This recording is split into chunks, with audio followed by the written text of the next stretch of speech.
혹시 이 투표지 기억이 나십니까? 농협조합장 선거에서 있었던 일인데. 예, 뭐 저 투표지 직접 예, 기억납니다. 예, 예. 저 경우에 저게 유효표인지 무효표인지, 그리고 유효표라면 1번 후보 것인지 2번 후보 것인지 어떻게 판단이 됩니까? 저게 논란이 됐던 그거 같은데요. 의원 그 선관위원회에서 상당히 논란이 많아서 무효로 보자는 의견도 있었고, 좀 일본 쪽에 더 치우쳤다 그래서 1번 표로 봐야 된다는 논의도 있었고 그랬던 걸로 알고 있습니다. 예, 이런 기준이 일관되게 선례로 남아서 계속 적용이 된다면 일관성이 신뢰성을 낳게 되는 것이고 좋은 그 결과라고 생각합니다. 그런데 이 경우에는 사실 굉장히 많은 그 번복 과정이 있었죠. 그렇죠? 이제 앞서 우리 후보자께서 2014년, 15년 제주특별자치도 선거관리위원회 위원장의 경험으로 앞으로 선관위에서 중앙선관위에서의 위원 역할도 잘 수행하는데 도움이 될 거라고 이렇게 말씀을 하셨는데, 지금 이 판단은 유효합니까? 앞에서 잘라달라고. 이 판단이라는 그러니까 지금 앞서의 이 표에 대한 유효표 판정은 지금도 생각이 변함이 없으시냐, 그런 이야기죠. 예, 그때는 의원들이 다수로 결정을 했고요.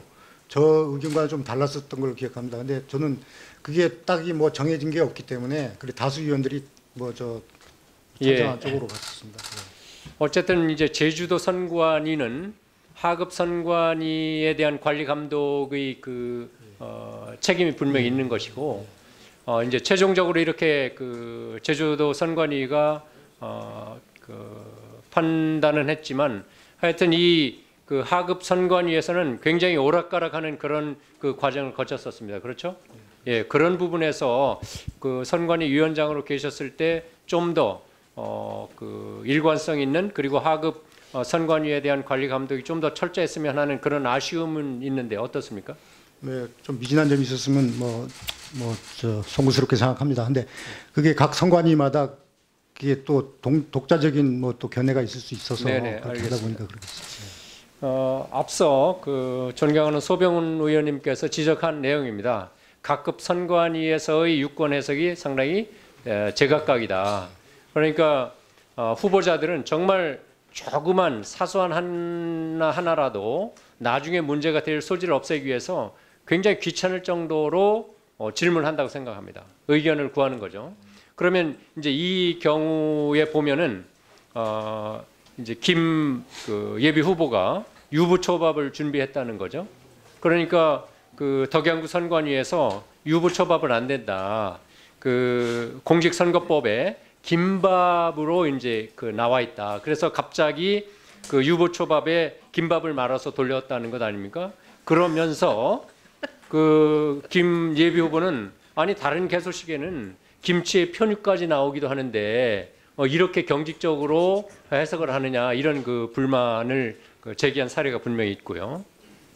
그 다음은 이제 같은 충북 내 이제 청주시에서 비례대표 후보가 민주당 후보의 경우에는 경력을 3개 이상 다 기입하는 것이 허용됐었고, 자유한국당과 정의당은 2개만 허용이 됐던 것입니다. 그러니까 유권 해석이 달랐던 것이죠. 충북도 선거관리위원회의 질의를 하니까 경력 2개 플러스 추가가 가능하다.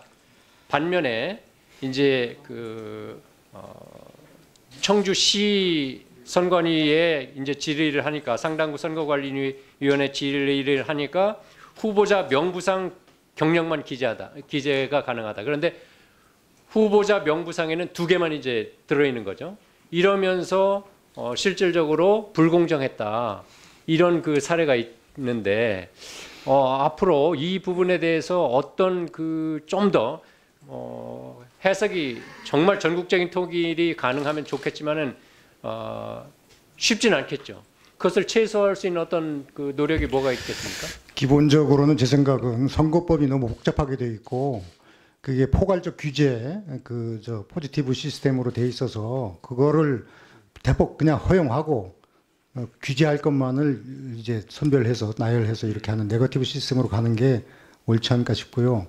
이게 선거법을 정의하다 보면 예상하지 못했던 사안들이 많이 나타나서 그게 쉽게 빨리 해석이 안 되는 측면이 있습니다. 그리고 사람마다 견해가 다를 수도 있고 그런 점 때문에 이게 어느 정도의 혼란이 불가피한 측면이 있는 거 아닌가 싶습니다. 뭐 이제 명문화해서 내규를 정한다든지 지침을 정한다든지 해서 통일성을 기할 수도 있지만 어쨌든 이런 그 해석의 사례가 계속 누적되고 그 해석의 그 사례를 누적시키면서 쌓여가는 그런 축적의 그 과정이 있지 않겠습니까? 그런 노력이 훨씬 더 필요할 것 같습니다. 필요하다고 생각합니다. 예. 예. 다음은 그 공무원의 정치적 중립에 대해서 좀 질의를 드리겠는데요.